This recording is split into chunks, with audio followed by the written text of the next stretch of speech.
on it. Don't get me wrong, but I know they're only really a 3-piece band with a singer. Now, I don't know if the singer plays any instruments or not. At one point though, I heard the melody being carried by one guitar while the guitar was playing stuff over, you know. So there was some overdub work done in a couple Yeah. of places. Yeah. They did some overdub. Yeah. Not too much though, No. to the point to where they couldn't perform live. Right. And that's a plus. Yep. And that's why I keep thinking about the Bad Company type free type thing happening here where Mhm. Paul Rogers would pick up a guitar or he would play some keys here and there, you know. Yeah. Well, the live show, I've never seen the singer play any instrument. Now, I'm not saying he can't or doesn't, but I've never personally seen him play any instruments. But when I did see him live, the bass player covered a lot of those guitar lines that were overdubbed. And I think they're written to do that, like you were saying. Like even during the solo, when you got the rhythm guitar in the back, it's so low underneath that I mean you can hear it obviously, but the Right. bass is carrying it. So you're not gonna miss it live at all. I'll give him an extreme bass. There you go. And he may do that. Yeah. He may pull that out. But yeah, I mean, I really don't have much bad to say about this record. I mean, I usually say I wish CDs weren't as long as they are. They're usually too long for me. This one I could have used another song or two. I Yeah. think I think it, it was only 30 minutes. I would have liked to have had maybe two more songs, you know. Um, I'm fine that they only gave me 8 because I feel like there's not a bad song on here, and I like it. I like that. Sometimes I'm afraid when they put 12 songs on there, I'm not going to like 3 of them, you Right. know. So to me, I think they did a good job with this. I really wish they would have put a name on the album because the EP is called Dirty Honey, and now their full length record's called Dirty Honey. So I would kind of wish they would have gave it some kind of name. Well, So I you could, think that you know, I think it's being sold under the California Dreamin'. That's the way I found it on Amazon. well, that's And definitely the first single and everything off of it, but there is no name for the record. right, I know there's no Yeah, name on the album cover, but yeah, that's a good way to look for the album if you need to look it up on your computer or whatever. It's just Dirty Honey California Dreamin', and I'll guarantee you'll pull up the whole album. yeah. I'm gonna buy one of their shirts, man, because I love this emblem. I mean, that emblem is so cool, man. It's got that Rolling Stones kind of thing going, Yep. and then it's got, they named it after the Honey Drippers. Oh, really? Yeah, the singer heard Robert Plant talking about the Honey Drippers, and he thought that was cool. So he's like Dirty Honey, and that's where he came up with the name. But Yeah. yeah, I just dig it, man. I dig the whole album, and I'm gonna give it a 9.3. I'm gonna go 9.3. Well, I was going to go 9, and that's where I'm going to stay with is a 9. I was gonna go 9.5, but I think 9.3 is about right for me. Yeah, I don't think I'll ever give anybody a perfect score. Yeah, it's hard to. Yeah, I mean that's to me that's almost a sellout. But Right. But 9.3, the only reason I went 9.3 is because I can't give it the 9.5 that I gave the Rival Sons. Mhm. Because I still think Rival Sons is the best thing I've heard in a long time. But as far as a straight rock and roll album, this is one of the best ones I've heard. I mean, this one in the Dead Daisies, man. I mean, Well, this is right up there with the Dead Daisies and Rival Sons, and it's also up there with Black Country Communion. I I mean, mean, you're talking, and when you're talking about those two bands, Black Country Communion and Dead Daisies, you're talking about aces. yeah, You're talking about people that have been out veterans, for years, right? Yeah, and this band's only been together since 2017. these guys are keeping up with that. Yeah, And and I don't know how old they are. Do you? I don't either. They look really young. They've obviously got some mileage under the belt, so at least a couple of them. Because, like I say, I mean, the first thing that popped up about the drummer was he was a jazz drummer. Yeah. Like, wow, really? Well, they started the band in 2017 and 2018. They were touring with Slash, So, I mean, they instantly started working, man. So I tell you, this is a great record for rock and roll. I suggest anybody go out there and get it. I'm giving it a 9.3. Mike's giving it a 9.0. You can't go wrong with it.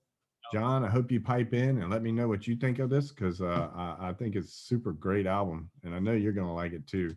And matter of fact, if you ever want to come on here with us and discuss something, let me know and I'll send you out my email and we can hook up and we'll bring you on one of our shows because, I've watched some of your videos and, your band's really good. So, um, anyway, last week, I know we didn't get a very favorable, you know, we had, honestly, I guess we can't say that so much because I mean, we had a lot of people that looked at the video and only a dozen didn't like it. So I guess those dozen people were Greta Van Fleet fans or something, and they Yep. just didn't like what we had to say, Well, especially me. Nobody likes what I say anyway.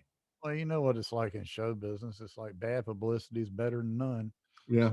So Well, I mean, I do want to state though that I don't hate puppies. Okay. Uh, they may annoy me sometimes, but I don't hate them. So don't send me hate mail about puppies. I've already had people come up to me and say, I can't believe you don't like puppies. And I'm like, come on, man.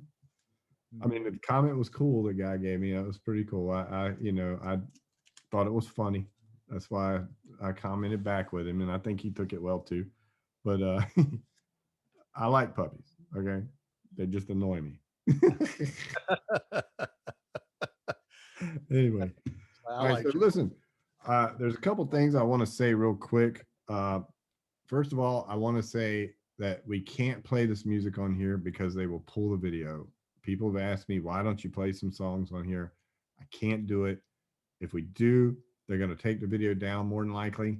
So I just encourage you all to go listen to it and, get on here and let us know what you think. I wish I could play some songs, but they will pull it down. there's some, yeah, and it is a big problem. There are some heavy hitters out there right now. Leland Sklar for one, Yeah. Rick Beato, Yeah. another one. And I mean, Leland Sklar sits there trying to teach people on video on YouTube how he did the bass lines to certain songs. Yeah. And these were songs that he played on, I know. and they So, pull him and and that's ban the thing. him, Yeah. and same thing with Rick Beato. Even though he hasn't played on any of those songs, and he's not even playing the whole song, he'll play excerpts and show you Right. what they're doing. Yeah. Cause I wanted to do that too. I wanted to play some of these riffs, reproduce them myself, but I can't even do that because as soon as I play it on the guitar or the bass, they're going to pull it. So I can't even do that. So that's one reason why we don't do that.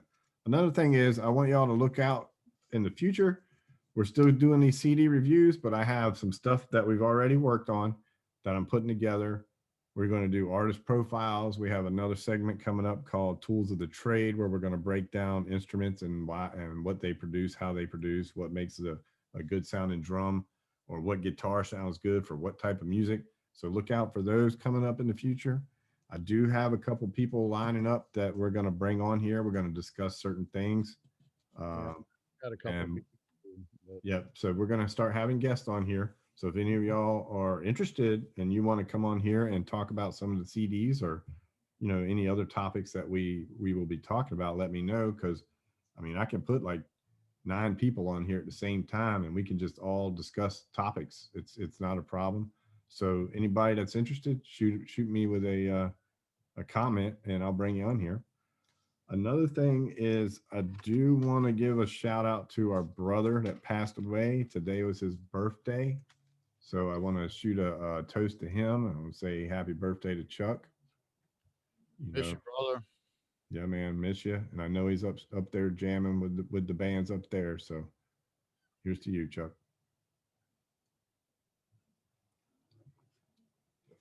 So now that being said, I hope y'all all go check this Dirty Honey out. I love it. It's a great record. I mean, especially when you roll your windows down and just rock it, man. It's a great CD.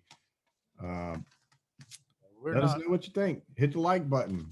Comment on here. We need you. We need you to hit the like button and comment. So the more you hit the like button, the more our videos go up. So Yeah. Well, the thing is and we're just here to give you a little insight on what we think is good. It's our opinion. And all we want to do is see people have a good time and listen to some good music. right. Um, And if you don't agree with me, it's fine. And I want you to come on here and tell me how much you think I suck. It's fine. I don't care because again, it's our opinion. But let me know what your opinion is. I like that. If yeah. you're annoyed by puppies, I like to know that too. What So do you think about cats? cats doesn't matter what I think about cats because a cat's going to be what a cat is.